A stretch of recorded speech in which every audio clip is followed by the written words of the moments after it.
자, 드디어 대지안의 공지 나오네. 여러분들 건축 설계를 시키거나 특별히 단지 계획을 시킬 때 아까도 얘기했지만 단지가 이렇게 있으면은 자꾸 건물을 갖다 붙이려고 그래. 이런 식으로 땅 크게 쓰려고. 그 마음은 이해하겠어. 그런데 여기다 왕창 마당 두겠다 이런 얘기인데 근본적으로 불가능해요. 기본적으로 대지안의 공지가 있다. 대지안의 공지가 아니라고 하더라도 여러분들 정북 1조라는 게 있어. 그건 뭐냐? 우리 건물의 북쪽에 있는 건물이 햇빛을 받아야 되기 때문에 북쪽 경계선으로 너무 딱 붙지는 마세요. 북쪽 경계선으로부터 띄우세요. 이런 규정이거든. 맞벽 건축이 아닌 이상 건물을 대지의 경계선에 붙여서 개발할 수는 없다는 얘기야. 그걸 여러분들 알아야지. 그럼 얼마만큼 떼야 돼요? 그게 좀 복잡해. 기본적으로는 6m 이내라고 돼 있어. 시행령 80조 밑에 또 별표 2라는 게 있어서 상황별로 대지안의 공지를 얼마를 떼야 되는지. 자, 뭐 건축선도 있을 거고 대지 경계선도 있겠지. 대지 경계선으로부터 이렇게 얼마를 떼야 되냐는 거야. 이런 식으로. 용도 지역별로도 다르고요. 시와 도의 또 조례에 따라서 조금 더 다르고요. 다 달라. 그래서 여러분들이 건축 설계를 할 때 그 지역의 조례를 확인을 해 봐야 됩니다. 그게 이 별표 2예요. 시행령에. 가 경우, 나 경우 다 나와 있어. 굉장히 많죠. 자, 이게 시행령 80조 2에 속하는 별표에 나와 있는 대지안의 공지의 기준입니다. 왼쪽은 대상 건축물이 나와 있고요. 건축물의 용도 지역 내 어떤 건축물을 얘기하고요. 옆에서는 그 각각의 대상 건축물별로 띄어야 되는 대지안의 공지의 기준. 보통 몇 미터 이상, 몇 미터 이하 이렇게 규정이 되어 있습니다. 여기는 주로 공장, 그 다음에 창고 이런 정도 나와 있는데요. 뭐 판매시설. 우리가 역시 가장 관심이 깊은 것들은 공동주택이죠. 여러분들이 단지 설계를 하거나 아니면 주거지역을 설계할 때 꼭 등장하게 되는 공동주택인데 그래서 보면 아파트 같은 경우는 2m 이상 6m 이하, 연립주택 2에서 5, 다세대 주택이 항상 기준이 제일 낮습니다. 그래서 다세대 주택이 늘 이렇게 많이 등장하는 것들인데 그래서 여러분들이 실제로 공동주택이라든가 이런 것들을 설계할 때 사실은 여러분들이 시행령을 먼저 이렇게 별표를 참고를 하고요. 그 다음에 그 지역의 조례를 두 번째로 참고해 봐야 돼요. 요 범위 내에서 그 지역 조례마다 또 새롭게 규정을 마련할 수가 있거든요. 아파트 같은 경우는 2에서 6m이기 때문에 예를 들어서 서울시 같은 경우에는 4m 이상 6m 이하라는 그런 조례를 만들고 있다는 얘기입니다. 그래서 서울시에서 아파트 단지를 설계할 때는 최소한 대지 경계선으로부터 4m 정도 이격한 상태에서 아파트 주동을 넣어야 되더라는 얘기죠. 단지 경계선이 이렇게 있다. 여러분들은 자꾸 이렇게 갖다 붙이려고 그러는데 이러면 안 되고, 자, 4m 서울시 같은 경우 요 거리가 이제 4m가 돼야 된다는 얘기죠. 그 상태에서 건축물의 배치나 어떤 이런 것들이 설계가 들어가야 되는데 이거를 지키지 않으면 어떻습니까? 처음에 설계하는 순간부터 에러가 되는 거예요. 그러면 안 되겠죠. 단지 설계를 할 때 첫째, 여러분들이 시행령 별표상에 여러분들이 설계하는 그 용도의 대지안의 공지 기준 일단 지켜야 되고요. 두 번째로 그 지역, 여러분이 설계하는 그 사례지의 대상 행정구역에서 쓰는 특별한 조례가 있는가? 서울시 같은 경우 4m라고 그랬어요. 그런 것들을 여러분들이 알아봐야 되라는 얘기예요. 자, 그런 것들을 여러분들이 알아볼 시간이 없다. 그럼 대충 하느냐? 그냥 이렇게 갖다 붙이느냐? 그렇지 않고 그래도 어떤 경우에도 안전빵이라는 좀 표현을 쓸까요? 일종의 안전빵으로서 3에서 4m 정도를 이격을 하면서 건축을 하면 큰 문제는 없겠죠. 왜냐? 대부분의 설계되는 건축물들이 대지 경계선으로부터 2m, 최소 1m 이상은 다 떼게 되어 있잖아요. 그러니까 3, 4m 정도를 떼면은 특별히 그 조례랑 어긋날 일은 없더라는 거예요. 자, 이런 기본적인 규정도 모르고 설계안이 들어간다. 그걸 보면 거기서 이 사람이 진짜 현실을 아는 설계가인가 그렇지 않은가가 한눈에 딱 드러나는 거죠. 이런 부분에 실수가 생기면요. 그 다음에 모든 작품의 퀄리티는 사실은 의심할 수밖에 없게 되는 거라는 거예요. 자, 대략 비슷합니다. 뭐 전용 주거지역이라든가 이런 부분들 다 비슷하게 나오더란 얘기예요. 눈으로 일단 여러분 한번 봐두시고요. 특별히 공동주택 같은 경우는 여러분들이 좀 기억을 해놓는 게 좋습니다. 모르겠다, 기억 안 난다? 대략 한 3, 4m 정도는 대지안의 경계선으로부터 대지안의 공지를 여러분 만들어야 된다는 얘기입니다. 이 대지안의 공지, 대지의 공지라는 것들이 조금 언어가 헷갈려요. 공지라기보다는 건축선, 경계선으로부터 간격을 띄우라라는 얘기인데 대지안의 공지하면 이 대지가 있고 건물이 있으면은 이 안에 마당이 있는 거 이거를 공지로 생각하는 경우가 많잖아요. 공개공지라는 게 앞에 있었죠. 공개공지를 내놓고 보너스를 1.2배까지 받고 이런 것들이 있었다는 얘기예요. 그거랑 헷갈려하는 사람들이 또 굉장히 많습니다. 이거는 그거하고 달라요. 이거는 경계선으로부터 얼마만큼의 면적을 떼야 된다. 거기에 대한 기준이다. 그리고 여러분들이 설계할 때 틀리는 경우가 굉장히 많다는 얘기예요. 심지어 졸업 설계 전시회나 이런 데 가서도요. 기본적으로 대지 안에 공지 기준도 없이 막 건물을 짓는 경우를 봅니다. 물론 거기서 입을 닫죠. 거기서 그 판을 깨고 싶지 않으니까. 하지만 남들이 봤을 때 어떻습니까? 아는 사람이 봤을 때 기본적으로 건축물이 저게 설계가 기본 기준서부터 안 따르고 있는데 뭘 더 이상 보겠는가, 이런 생각을 하지 않겠어요? 그래서 이런 부분들은 여러분들이 기본적으로 여러분들이 파악을 하시고 나서 설계 심의를 하셔야 된다, 이렇게 말씀드리겠습니다. 자, 또 하나 여러분들에게 더 말씀드리고 싶은 거는, 건물이 있으면요, 당연히 건물이 대지 경계에서랑 만나는 법은 없어요. 자, 그게 아니라고 하더라도요, 건물 주변은 기본적으로 버퍼링 존이 둘러싸고 있어요. 이렇게. 무슨 얘기냐, 이 건축물하고요, 외부 공간, 뭐 보도라든가 주차장이라든가 이런 것들이 바로 만나는 경우는 없다는 얘기예요. 왜 그걸 여러분들이 모르는지 모르겠어. 여러분 기숙사에서부터 모두 우리 학교 내 건물만 돌아다녀 봐도 어떻습니까? 건물이 외부 공간하고 바로 이렇게 맞닥뜨리는 경우 있던가요? 아니에요. 최소한 한 1m, 2m 이상의 화단으로 다 둘러싸여 있어요. 그 화단이 뭐 보기 좋으라고만 넣는 거겠어요? 꽃이 만발하고 사람들이 뭐 봄에 나비가 왔다 갔다 하고 좋으라고만 넣는 거겠어요? 건물하고 외부 공간은 하드 스페이스랑 소프트 스페이스가 만나는 거 아니겠어요? 당연히 그 가운데 서로 간의 방해를 막기 위해서 당연히 완충되는 버퍼링 존이 있어야 돼요. 화단이 그 역할을 하고 있더란 얘기예요. 근데 여러분들이 단지 설계를 하는 거 보면은 경계선도 갖다 붙이고 화단도 없이 건물하고 외부 공간 갖다 붙이고 그런 설계를 막 해버리는데, 그거를 꼭 여러분들에게 알려줘야지 여러분 알아요? 대충 돌아다녀보면 다 그런 것들 느낄 수 있을 거 아니야? 그런데도 불구하고 기본적인 공지나 완충이라는 개념도 없이 막 그려버리는 것들, 그런 거 참 안타깝더란 얘기예요. 여러분, 그래서 이 대지 안의 공지 기준은 단순히 법으로 볼 게 아니라 설계의 그리고 단지 계획의 기본이다, 이렇게 여러분들이 인식을 해주면 좋을 것 같습니다. 다만 또 예외가 있네, 예외. 일단은 대지 안의 공지가 6m가 적용되는 지역이다 라고 가정을 하고요. 자, 인접 대지와의 사이에 특별하게 공원, 철도, 하천, 광장 등등 뭐 이런 것들이 있다. 합해서 그냥 오픈 스페이스라고 보면 되겠죠. 오픈 스페이스, 열려있는, 건폐가 아니라 열려있는 공간들, 그런 것들이 있으면 예외적으로 좀 허용을 한다. 무슨 얘기냐, 자, 옆집이 이렇게 있어요. 그 다음에 사이에 말도 안 되겠지만 공원이 지나가. 공원이 이렇게 좁게 막 지나간다고 쳐봐요. 그리고 이제 우리 집 대지가 이렇게 있어. 그리고 공원의 폭이 뭐 한 2m 된다고 쳐볼까. 2m. 원래는 나는 어떻게 돼, 여기로부터 원래는 6m만큼 뛰는 게 맞죠. 6m. 그래서 여기가 원래는 내가 지을 수 있는 건물의 건축선이 돼. 대지 안의 공지를 떼야 되니까. 그런데 이 경우는 반대편 경계선으로부터 거리를 뛸 수 있다라는 얘기야. 그 말은 우리 집 대지 경계선이 아니라 옆집 대지 경계선으로부터만 6m를 확보하면 된다는 얘기지. 나는 얼마만큼만 떼면 돼요? 공원 자체가 2m니까 4m만 떼면 되겠네. 그럼 4m. 사실 그래서 내 대지 안의 공지는 여기까지만 떼면 된다. 그래서 건물을 여기다가 갖다 붙여도 상관이 없겠다라는 얘기지. 이런 식으로. 무슨 얘기인지 알겠죠? 한마디로 인접 대지와 사이에 공지가 있으면 그 공지만큼을 우리가 대지 안의 공지에서 혜택을 받을 수가 있겠다라는 얘기지. 왜냐, 그 오픈 스페이스가 내 대지 안의 공지 역할을 대신해 줬기 때문이다. 이렇게 이해를 할 수 있겠다라는 얘기죠. 그게 바로 이 예외 규정입니다. 오픈 스페이스가 사이에 껴있는 경우를 특별히 예를 들고 있어요. 자, 이제 드디어 9장 보칙으로 넘어가 보겠습니다. 지금 우리가 제 6장을 하고 있는데 갑자기 왜 또 9장으로 점프를 하냐. 제가 처음에 서두에도 얘기했습니다만 제 9장 같은 경우 보칙은 대부분의 6장과 관련된 내용을 보강을 해주고 있는 장이에요. 주로 건물의 규격과 관련된 사항이 있잖아요. 대지 면적, 건축 면적, 바닥 면적, 연면적, 이런 것들이 제 건축물의 규격과 관련돼서 건축법에서 규정하는 사항들인데 굉장히 돌발적이고 특이한 예외적인 상황들이 많아요. 그러면 어떤 식으로 측정할 거냐, 거기에 대한 상세한 규정들은 6장에 다 담기는 어려워. 그래서 이런 것들을 특별히 9장 보칙에다가 몰아서 넣어놨다는 얘기죠. 그래서 9장은 별도로 여러분들이 공부하는 게 아니라 6장과 연결해서 공부를 해야 됩니다. 6장과 연결해서. 근데 그 주요한 내용들이 대지 면적 사항, 건축 면적은 어떻게 측정하느냐, 바닥 면적은 어떻게 측정하느냐, 연면적은 어떤 식으로 측정하느냐, 거기에 대한 사항이다.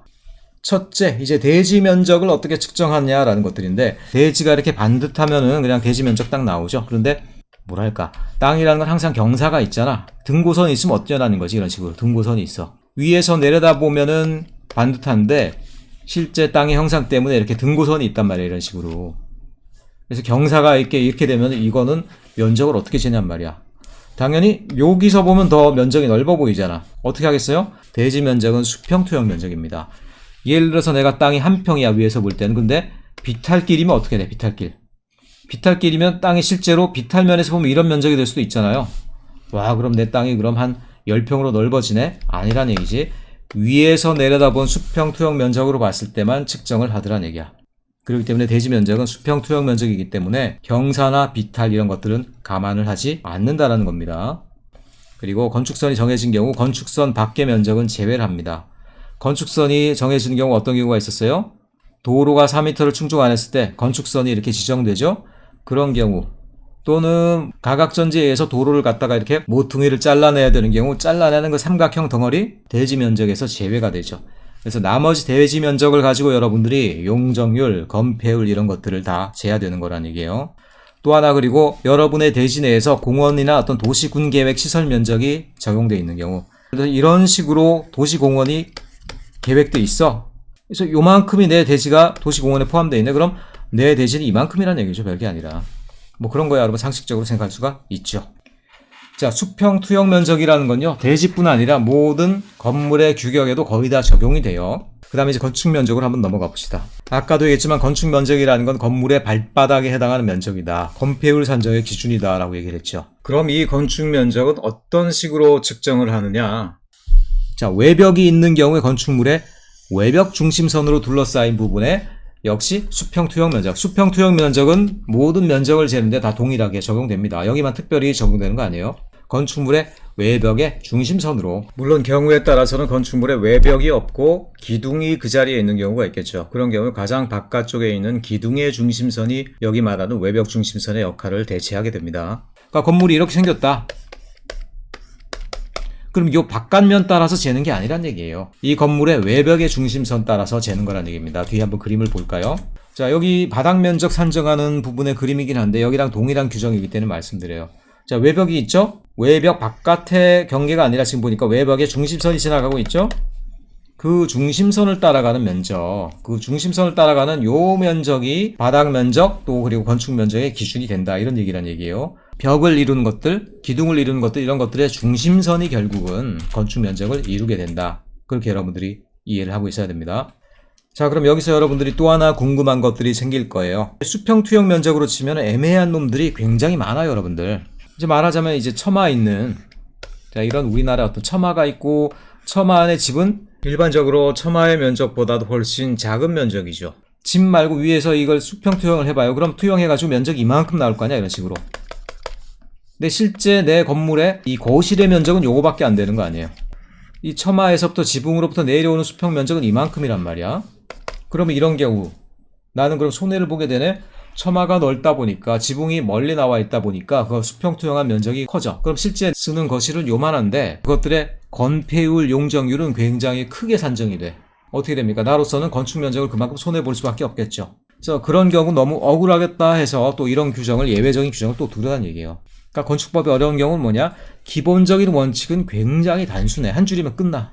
근데 예외가 있고 예외에 또 예외가 있고 부칙이 있고 그러니까 이제 우리가 싫고 골치 아픈 거라는 얘기죠.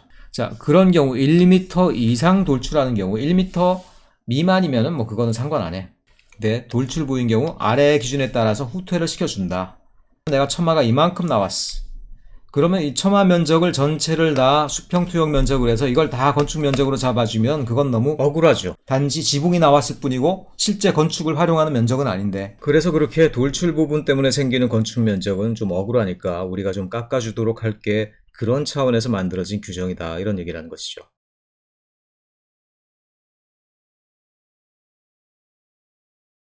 그리고 절 가면 이 전통 사찰 같은 경우가 처마가 화려하고 단청이 있고 뭐 이렇게 바깥으로 2m 이상 몇 미터 이상 나오기도 하고 막 그러잖아요. 처마가 대표적으로 많이 나오는 한옥이나 전통 사찰 이런 경우 어떻게 된다? 처마 끝선으로부터 안쪽으로 2m를 후퇴해서 건축 면적을 사용할 수 있게 해주겠다. 수평 투영 면적이지만 거기서 어떻게 됩니까? 경계로부터 2m 또는 4m 안으로 들어가는 거예요. 축사도 지붕이 크잖아요. 보통 비를 피하려다 보니까 축사도 적용을 해주고 있고 일반 건축물도 1m까지는 해주고 있네. 한옥이나 전통 사찰, 절이 아니라고 하더라도. 그리고 친환경 신재생 에너지는 또 1m가 왜 들어갔을까? 뭐 태양광 패널을 이렇게 쫙 깔고요. 태양광 패널이 넓을 거 아니야, 이렇게. 넓기 때문에 그 밑에 있는 건물은 상대적으로 좀 작을 수가 있잖아요, 이렇게. 이 지붕을 가지고 건축 면적을 산정하면 또 역시 너무 가혹하다 해서 여기도 2m 정도 한옥과 동일한 규정을 만들어주고 있네. 자, 이게 바로 건축 면적을 사용하는 데 있어서 돌출부 후퇴 규정입니다. 그림을 보시면 쉽게 이해가 갈 거예요. 자, 한옥 전통사찰이에요. 전통사찰. 그림은 그냥 하나로만 기억해 놓으면 되고, 한옥 전통사찰은 뭐 각각 2m, 4m라는 기준만 다르다는 얘기예요. 처마가 이렇게 내려오는데 처마 끝점으로 하면은 굉장히 큰 투영 면적이 나와. 그래서 이걸 건축 면적으로 인정하지 않고 처마로부터 안으로 좀 들이밀어서 해주겠다. 그래서 한옥 같은 경우는 2m를 이렇게 바깥 경계로부터 2m가 들어가지고 빨간 점선 있죠. 여기가 한옥의 건축 면적이 되는 거예요. 처마 끝선이 아니라 2m만큼 안으로 집어넣어 준다는 얘기죠. 전통사찰은 무려 4m나 집어넣어 주네. 그래서 가장 작은 요 파란 선으로 된 면적이 있죠. 요게 전통사찰에 해당하는 건축 면적이다. 그래서 처마가 우람하다고 하더라도 실제로 인정해주는 건축 면적은 작다는 얘기예요. 여러분 여기서 오해하지 말아야 되는데, 건축법상에서 내 층수 또 내 건물의 크기, 높이, 연면적, 용적률, 건폐율 크게 측정되는 게 유리할까요? 작게 측정되는 게 유리할까요? 규모가 크게 평가가 되는 거는 건축주 입장에서는 상식적으로 좋죠. 내가 큰 건물 가지고 있으면 좋지. 그거는 여러분 일반적인 얘기고요. 법상으로 내 건물이 크지 않게 작게 평가되는 것들이 훨씬 유리해요. 작게 평가되어야지 건축 법규를 피할 수가 있죠. 여러 가지 제한들을 피할 수가 있죠. 심지어는 건물 가액, 공시지가 이런 거에도 다 반영이 될 거 아니야. 세금도 더 많아지죠. 건물이 크게 평가되면. 건물이 법적으로 크다고 인정되는 거는 좋을 게 하나도 없습니다. 건축법상에서는 건물을 좀 더 작게 평가를 해줄게 라는 것들은 뭐예요? 혜택이라는 거예요. 혜택, 일종의. 그렇기 때문에 전통사찰, 한옥은 일종의 혜택을 주겠다 이런 얘기라는 얘기예요. 자, 그런데 그런 게 아니라, 이런 특별한 건축물이 아니라, 한옥이나 전통사찰이 아니라 일반 건물이라고 하더라도 처마가 이렇게 나와 있는 건물들 있잖아요. 그런 경우 1m까지는 제해주겠다. 그럼 1m까지 밖으로 안 나와 있는 경우는 어떻게 해요? 처마가 뭐 한 30cm밖에 안 되는데 어떻게 해요? 그거는 뭐 신경 안 쓰고 1m 이상인 경우에 1m를 갖다가 까주겠다 이런 얘기라는 것이죠. 그런데 이런 것도 이제 태양광 패널이 됐다. 태양광 패널. 그럼 이게 이제 또 어떻게 된다? 2m로 늘어났다. 아마 최근에 생긴 규정일 것 같죠? 암만 해도. 자, 그래서 1m, 2m, 4m 요 정도는 여러분 기억해놔야 됩니다. 일반 건축물 1m, 한옥 2m, 전통사찰 3m, 그리고 친환경 재생도 2m, 한옥이랑 똑같게 요 정도 여러분들이 좀 기억을 해놓는 게 좋겠습니다. 지붕선이 이렇게 톡 튀어나와서 그 부분을 제외해 주는 것 외에도 건축 면적의 처음부터 산입을 제외하는 그런 시설 부분이 있습니다. 건물의 한 덩어리인 것 같은데도 건축 면적에는 제해 주는 부분이 있어요. 이용자들에게 편의를 제공해야 되는 시설, 또는 그 사람이 그 시설을 만들어 줌으로써 도시적으로 원활해지고 도시적으로 긍정적인 효과를 주는 시설, 또는 그 사람이 그 시설을 만들므로써 재난에 대해서 좀 더 안전해지는 시설, 그런 것들 때문에 건축 면적이 부당하게 커지면 이 사람으로서 손해잖아요.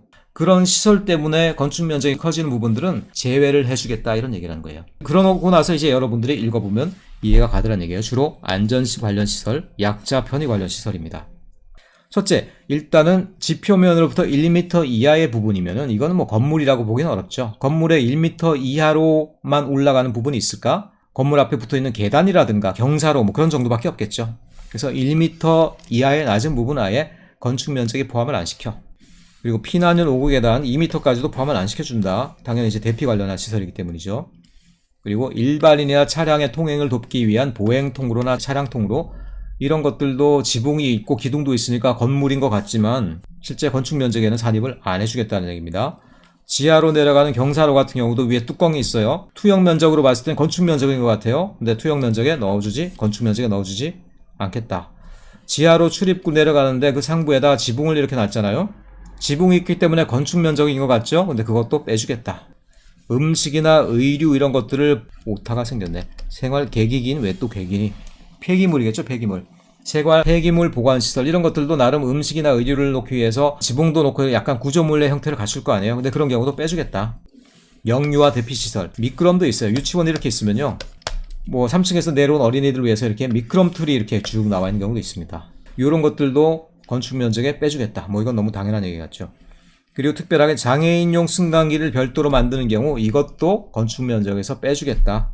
건축주로서는 손해를 보지 않겠죠. 그러면은 어쨌든 꼭 있어야 되는 편의시설이나 대피, 피난 관련한 시설들은 건축 면적에서 포함시켜주지 않겠다. 건축 면적에 포함되지 않음으로써 건축주로서는 좀 더 손해를 줄일 수가 있다는 얘기입니다. 이 그림을 보시면 대략 이해가 갈 거예요. 이 그림을 봅시다. 이 그림을 보면 일단 1층의 기본적인 바닥 면적은 요거인 것 같죠, 요거. 그리고 2층 기본적인 바닥 면적은 이거인 것 같죠. 아, 요거구나, 요거. 투영을 하면 그럼 어떤 면적이 나온다? 무턱대고 투영하면 이 전체가 나와버려 이렇게. 그런데 일단 첫째 여러분들이 알아둬야 될 거, 2층의 바닥 면적이 그럼 건축 면적에 포함될까? 건축 면적에는 A랑 B가 다 포함됩니다. 말하자면 2층 부분이 땅 위에는 없어. 하지만 위에서 레이저포를 쏴보면 요만한 경계가 이렇게 생긴다는 거죠. 이런 식으로 이 부분. 그렇기 때문에 이 부분도 건축 면적에 포함돼요. 수평 투영 면적이다라는 것들. 그래서 수평 투영으로 해서 튀어나온 층이나 이런 것들은 무조건 건축 면적에 들어갑니다. 그래서 발바닥 면적이 아니라 위에서 이렇게 레이저포를 쏴서 바닥에 그림자가 지는 면적이다. 여러분 알아두시고요. 자, 그럼 요 부분 어떻게 될까? 요 부분은 뭐라고 봐야 될까? 이거는 현관에 나온 이런 기단과 같은 뭐 이런 거가 되겠는데 40cm 밖에 안 돼. 근데 레이저포를 왜 쏘니까 걔도 어쨌든 구조물이니까 이게 면적이 이렇게 측정이 됐어. 하지만 얘는 빼야 돼요. 왜 뺍니까? 앞에 나와 있지만 지표면으로부터 1m 이하에 있는 부분은 그거는 건축 면적으로 안 보더란 얘기야. 40cm니까 얘네들은 건물이 아니다라고 보는 거지. 그러니까 얘는 빼버립니다. 얘는 요 보라색은 빼버려요. 자, 그러면은 얘는 어떻게 되냐? 얘 여기 보면 2m만큼 돌출된 부분이 있어. 요게 이제 좀 까다롭습니다. 위에서 레이저포를 쏘면 어떻게 된다? 당연히 요 면적이 이렇게 나오죠? 나오는데 얘는 또 다 넣진 않아. 왜 그러냐? 앞에 봅시다. 1m 이상 돌출된 부분, 1m 이상 돌출된 부분만 예외라고 그랬죠. 자, 아까 전통 사찰이나 한옥과 마찬가지로 그 경우는 2m, 4m가 후퇴됐었는데 일반 건물인 것 같은 경우도 1m는 후퇴를 시켜준다라고 그랬죠. 얘도 일종의 지붕이나 뭐 처마랑 비슷한 돌출부니까 어떻게 되겠습니까? 가장 끄트머리부터 1m 후퇴시킨다는 거죠. 그래서 1층의 바닥 면적은 사실 요렇게 측정이 되고요. 그게 2층의 바닥 면적이라 합해서 요만큼이 이제 요만큼이 건축 면적으로 산정이 돼야 된다는 얘기입니다. 그래서 요 그림 하나가 사실은 돌출부 후퇴, 그 다음에 수평 투영 면적, 그 개념을 한꺼번에 종합적으로 설명하고 있다. 이렇게 이해해 두시면 되겠어요. 네, 여러분들이 어쨌든 헷갈리기가 쉬운 거 1m 이하인 것들 제외해야 되는 부분들 여러분들 놓치기 쉽고요. 그 다음에 바깥에서 1m만큼 후퇴시켜서 후퇴시킨 부분만큼은 빼준다. 그 부분 여러분들이 또 놓치지 말아야 됩니다. 자, 조금 또 다른 경우인데요. 계단이 이렇게 있는데 건물이거나 이런 건 아닌데 이게 계단이 좀 높아. 근데 1m 이하 땅바닥에 깔려있는 부분은 건축 면적에서 빼면 됐죠. 그런데 문제는 뭐냐면 1m보다 이 계단이 넘어가. 한 2m 되고 그래. 그럼 어떻게 되냐? 1m 이내인 부분만 빼면 되는 거란 얘기예요. 1m 이내인 부분이 요 정도밖에 안 돼. 그래서 1m 이하인 부분은 제외돼서 날아가게 되고 1m를 초과하는 부분은 그대로 남아서 건축 면적에 포함되게 되네. 이렇게 계단을 만든다라고 그러면 1m 이내로 만드는 것들이 훨씬 더 유리하겠죠. 그리고 또 이런 것도 있어요. 우리가 지금 다룬 규정은 아닌데 창고 물품 등을 입출구하기 위해서 차량을 접안시키는 부분의 경우 뭐 이런 것도 있나 보시. 또 뭐 물류 창고나 막 이런 데 가면 있겠지. 그래서 그런 것들 같은 경우는 1.5m까지 까준다는 것들인데 그것까지 우리가 뭐 다 신경 쓰기는 어렵죠. 어쨌든 이런 것들이 있다는 것만 알아둡시다. 자, 그 다음에 이제 바닥 면적으로 넘어가 봅시다. 건축 면적은 건폐율을 측정하기 위한 용도입니다. 건물이 대지와 만나는 부분의 면적을 판단하기 위한 거예요. 바닥 면적은 뭐다? 층별, 여러 층에 있는 건물의 층별 면적을 산정하기 위한 기준이다라는 거예요. 그래서 이것도 역시 보칙에 나와 있더라. 그래서 바닥 면적은 어떤 식으로 측정되느냐? 일단 이것도 뭐 수평 투영 면적인 건 말할 것도 없겠죠. 정의 자체는 뭐냐? 각 층 또는 일부의 면적이라는 거예요. 층도 건물의 일부죠. 근데 건물의 일부인데 층이 아닌 경우가 있을까? 뭐 있겠죠. 1층하고 2층 사이에 뭐 1.5층이 있어서 거기에도 약간 거실 기능이 있고 따로 바깥으로 튀어나와 있더라든가 이런 경우. 각 층은 아니지만 건물의 일부이긴 하죠. 그런 경우도 바닥 면적, 연면적에 포함되니까 여기에 일부라고 해서 집어넣은 거예요. 연면적 산출시 기준이 된다. 그래서 연면적이라는 것들은 바닥 면적을 죄다 더한 것들이다. 그래서 바닥 면적을 측정을 하는 것들도 국토개혁법에서 얘기 안 하고 있고 건축법의 구장 보칙에 와서나 이제 그 기준을 얘기하고 있더라는 얘기입니다. 자, 봅시다. 가장 간단한 경우는 이런 경우예요. 건물이 그냥 큐비컬하게 직선으로 내려오면 어떻게 됩니까? 맨 밑바닥 지상층이 그냥 건축 면적이 돼. 깔끔하게. 그 다음에 상부에 있는 층은 이렇게 동일하다 그럼 곱하기 n만 해주면 돼. 그래서 이런 경우 바닥 면적은 어떻게 됩니까? 전체 2111이기 때문에 전체가 50이다. 이렇게 간단하게 얘기가 될 수 있죠. 하지만 건축법이 그렇게 간단하게만 끝난다? 그렇지가 않다. 첫째, 바닥 면적을 산정하는 법, 아까도 얘기했지만 건축물의 외곽선이 아니에요. 건축물의 벽, 기둥 등의 구획의 중심선이다. 중심선.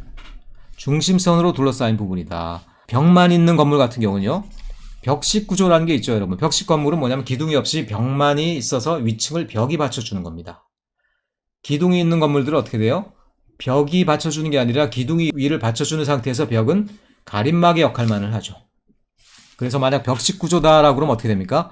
벽의 중심선을 따라서 그림을 그린 다음에 그 내부에 둘러싸인 면적을 여러분들이 바닥 면적으로 하면 되겠죠? 근데 기둥이 있는 건물이다라고 그러면 기둥이 이제 기준이 되는 거예요. 그래서 기둥의 중심선 따라서 이렇게 그려. 기둥의 중심선 따라서 그려서 그 내부의 면적이 바닥 면적이 되더라. 벽 또는 기둥의 중심선입니다. 근데 벽이라는 것들은 기둥이 없는 상태에서 벽을 얘기하는 거고요.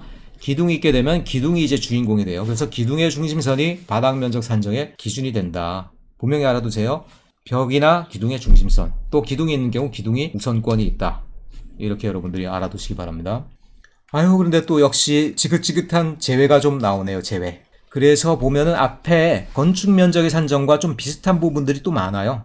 밑에 있는 뭐랄까 요만큼은 여러분들이 그냥 통으로 편의시설, 뭐랄까 편의시설 또는 뭐 필수시설 이런 것들이거든요. 이런 것들은 아까 건축 면적에서와 마찬가지로 다 빼주는구나 이렇게 생각하면 될 텐데, 여러분들이 집중해야 될 것은 앞에 나와 있는 요 세 가지 부분이죠. 첫째, 벽, 기둥 구획이 없는 건물. 뭐지? 벽도 없고 기둥도 없고 그냥 붕 떠 있어? 특별히 이제 주유소 같은 것들이 있죠. 얘네들은 특수한 구조거든요. 그러니까 기둥하고 내부 공간이 없는 상태에서 상당히 지붕이 넓게 펼쳐져 있어요. 그런 경우 그럼 바닥 산정을 어떻게 할 거냐? 지붕 끝에서 1m 후퇴한 선까지 한다. 기둥이 없어? 기둥이 없어도 지붕 끝에서 1m 후퇴한다. 이건 아까 앞에 나와 있는 건축 면적을 다룰 때 돌출부리에서 1m 후퇴해서 제외를 해주는 기준하고 거의 동일하죠. 자, 그 다음에 시험에 많이 나오는 부분이 요거예요. 이건 근데 이미 여러분 제가 첫 번째 강의에서 그림 통해서 설명을 했었습니다. 발코니 어찌할까 발코니. 발코니도 돌출부기 때문에 아까 자 건축 면적 차원으로 보면 어때요? 건축 면적. 그러니까 외벽이 이렇게 튀어나와 있다. 발코니야 여기가 우리 발코니. 여기도 마찬가지로 바깥 경계선으로부터 1m만 후퇴해서 떼어내고 이 안쪽 부분만 건축 면적에 산입하면 됐었죠. 그러니까 발코니나 노대는 건축 면적으로는 1m만 바깥에서부터 들어오면 돼요. 간단해. 그런데 바닥 면적에서는 또 산정 기준이 또 달라. 이런 것들이 여러분 이제 나중에 시험 보거나 그럴 때 머릿속을 혼란하게 하는 것들이죠. 바닥 면적에서 발코니를 다루는 법은 또 다릅니다. 건축 면적을 다룰 때 발코니는 그냥 외부로 나와 있는 돌출부야. 1m만 후퇴해주면 돼. 그런데 바닥 면적을 잴 때에는 유독 발코니와 노대 등에 대한 면적 기준은 달라지게 되더라는 겁니다. 가장 긴 벽에 접한 길이에다가 1.5m를 곱한 값을 뺀 면적만 바닥 면적에 산입한다. 아유, 뭐 얘기가 복잡하다. 여기가 외벽선이고요. 여기가 발코니라고 쳐봐. 그래서 보면은 이 발코니가 접하고 있는 외벽이 이 부분이죠. 이 부분. 이 부분에 이제 창문이나 문 열고 이렇게 들어온다는 얘기야. 그러니까 외벽의 길이는 여기서부터 여기까지가 되겠어. 외벽의 길이를 뭐 L이라고 해봅시다. L. 이게 발코니예요. 우리 발코니. 외벽에 접한 길이의 1.5를 곱한 값을 뺀 면적만 바닥 면적에 산입한다. 자, 그럼 발코니를 그러면은 바닥 면적에서는 왜 특별하게 취급하는 걸까? 그리고 건축 면적과는 이제 접근이 어떻게 다를까? 그 부분을 제가 한번 그림을 한번 그려서 설명을 해보겠습니다. 일단은 자, 건축 면적 차원에서 봤을 때요. 자, 여기 외벽이 있어요. 그 다음에 외벽에 발코니 이렇게 튀어나왔다. 그래서 건축 면적에서 별거 없습니다. 바깥 경계선으로부터 안쪽으로 얼마만큼 1m를 그냥 후퇴해버리면 된다. 그래서 요만큼이 새로운 경계선이 되겠죠. 그래서 1m 후퇴해서 그 이내에 있는 부분만 건축 면적으로 산정한다는 얘기입니다. 이렇게 말하자면 이건 튀어나간다는 얘기예요. 건축 면적은 헷갈릴 거 없어요. 웬만큼 튀어나온 거 다 뒤로 1m 물려서 잘라내면 됩니다. 그것만 여러분 분명히 기억해 두세요. 하지만 이제 자, 바닥 면적에선 뭐가 다르냐? 바닥 면적에서 첫째, 발코니를 갖다가 특별히 다루고 있는 이유가 뭘까요? 특별히 다루고 있는 이유가 있겠죠. 왜냐? 발코니라는 공간이 대부분 그 층에서는 특별히 우리나라 같은 경우는 어떤 식으로 이해가 되고 있어요? 사실상 그 층의 확장된 면적으로 생각하고 있죠. 발코니 같은 경우도 개조해서 거기서 커피 마시고 심지어 침대 갖다 놓고 사는 사람도 많아요. 발코니가 사실상 거실의 확장이나 다름없더란 얘기죠. 그래서 건축법에서 이걸 어떻게 다뤄야 되겠습니까? 발코니가 지나치게 튀어나와서 굉장히 커지면 그건 사실상 그 층의 바닥 면적이 확장됐다라고 봐야 되는 거 아니겠어요? 그래서 그 부분을 적당하게 규제해야 되는 거 아니겠습니까? 자, 우리 그림을 한번 그려봅시다. 이렇게 돼 있어요. 자, 튀어나왔어. 그래서 어떤 식으로 바닥 면적의 산정 기준을 다루고 있느냐? 조금 복잡해져요. 발코니 튀어나가는 부분에 자, 여기가 이제 창문이 있거나 문이 있거나 해서 이제 들어가는 부분이죠. 어쨌든 외벽과 발코니가 접하는 부분의 길이를 우리가 L이라고 그래요. 실제 건물이 이런 식으로 생긴 거예요. 그래서 이런 식으로. 그럼 규정은 어떻게 되어 있느냐? 외벽의 길이에서 1.5를 곱한 값을 제외한다 이렇게 되어 있어요. 무슨 얘기냐? 여기서부터 이제 1.5m를 바깥으로 갑시다. 1.5. 그럼 요 선이 되겠죠? 그래서 이 말은 뭐냐? 요 선의 요 부분까지를 제해버린다는 얘기예요. 그럼 어떻게 되냐? 바닥 면적에는 당연히 건물의 거실 면적은 들어가고요. 요 부분은 빼버리고 다시 또 요 부분은 들어가네? 어허, 이거 괴상하게 됐네. 건축 면적에서는 바깥에서부터 후퇴해서 안에 있는 면적이 한 덩어리가 됐는데 바닥 면적에서는 1.5m까지 곱한 부분을 제외한다라고 그러니까 그림상으로는 바깥에 있는 끄트머리는 포함시켰는데 안에 있는 면적은 포함을 안 하는 게 돼버렸네? 자, 근데 이런 규정을 만든 이유를 알아야 되겠죠, 그러면은. 1.5m 바깥에 있으면은 그거는 면적으로 치겠다란 얘기예요. 발코니가 많이 튀어나오면은 그거는 층의 면적이 커지는 거니까 바닥 면적에 넣겠다. 하지만 1.5m 정도까지 나오는 것들은 뭐 그 정도는 봐주겠다. 사실 이런 의미라는 것이죠. 자, 바닥 면적에서 한 층에서 베란다를 만들 때 대략 1.5m 이내로 하면은 바닥 면적이 없는 걸로 쳐주겠다. 하지만 1.5m보다 크게 튀어나오면은 그때부터 바닥 면적에 넣어서 연면적, 그 다음에 용적률 규제에 들어갈 수가 있겠다. 이런 얘기라는 것이죠. 한마디로 베란다는 1.5m까지는 없는 거나 마찬가지야. 1.5m부터 튀어나가는 순간 그 튀어나가는 면적은 바닥 면적에 철컥 들러붙는다는 얘기지. 이해하시겠죠? 자, 그래서 정리를 해봅시다. 건축 면적에서 돌출부를 1m를 후퇴를 시켜주는 건요. 뭐 처마라든가 지붕처럼 얇게 튀어나오는 그런 부분도 건축 면적으로 다 포함시키는 것들은 좀 억울하겠다라는 차원에서 1m 정도는 빼주겠다라는 얘기고요. 그게 아니라 베란다 같은 경우는요. 일반적인 돌출부가 아니죠. 한 층의 바닥 면적이 넓어지는 것과 마찬가지인 효과라는 거예요. 그래서 그런 경우에는 1.5m 이상까지 튀어나오게 되면 이거는 층이 넓어진 거나 마찬가지겠는데 1.5m까지는 봐주겠지만 그 이상까지 튀어나오면 거기서부터는 층의 바닥 면적에다 넣을 거야. 이런 차원의 얘기라는 것이죠. 그러니까 한마디로 베란다 같은 경우는 단순한 돌출부가 아니라 바닥 면적의 확장으로 보겠다. 이런 개념이 들어갔기 때문에 이렇게 건축 면적과 바닥 면적의 산정 기준에 차이가 생겼다. 이렇게 여러분들이 이해하시면 틀림없다라는 거예요. 자, 그래서 다시 읽어봅시다. 가장 긴 외벽에 접한 길이에 1.5m를 곱한 값을 뺀 면적만 바닥 면적의 산입. 이렇게 기억해 놓으면 쉽겠죠. 베란다는 1.5m까지 튀어나온 거는 면적에 포함되지 않는다. 그러면 2m 튀어나오면 어떻게 된다? 1.5m를 넘어간 부분은 네가 면적에 넣어야지. 바닥 면적에 0.5m 곱하기 L에 해당하는 부분은 면적에 넣는 겁니다. 또 이런 경우도 있을 수 있어요. 자, 외벽이 이렇게 돼 있고요. 베란다가 뭐 이런 식으로 또 생길 수도 있죠. 그리고 1.5m 선이 여기라고 쳐봐. 그럼 어떻게 됩니까? 이 부분은 면적이 제외가 되고요. 이 부분만 면적이 들어가겠죠.